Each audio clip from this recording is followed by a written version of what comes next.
अगर आप भी चाहते हैं कि आरसीएम म्यूजिक के वीडियो सबसे पहले आप तक पहुंचे, तो लाल बटन को दबा के चैनल को सब्सक्राइब जरूर करें और साथ में बेल आइकन को दबाना ना भूलें।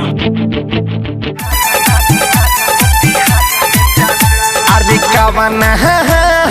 कवाना से रोज बतियालू करे का मोतिहारी में जालू, करे का मोतिहारी में जालू। अरे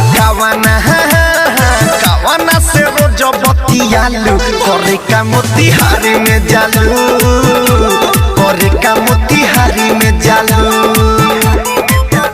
अरे सुननी हो जातो छोला खालू करे का मोतिहारी में जालू, करे का मोतिहारी में जालू। डीजे मनीष रक्सौल,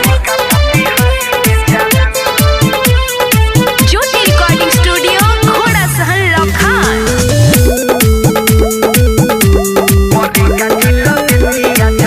हो कोचिंग के कोई के बहाना ए बॉबी हो रोजाना निकलो जालू घरवा से, बारू तू बहरी चालू कि मिले रोज जालू तू कवन लभरावा से।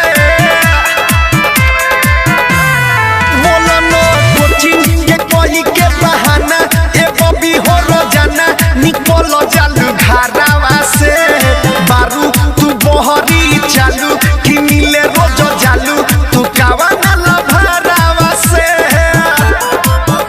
अरे साचे सचो बात कहाला पखिसियालू करे का मोतिहारी में जालू, करे का जिला बेतिया जालू। अरे सुननी हो जातो छोला खालू करे का मोतिहारी में जालू, करे का बोला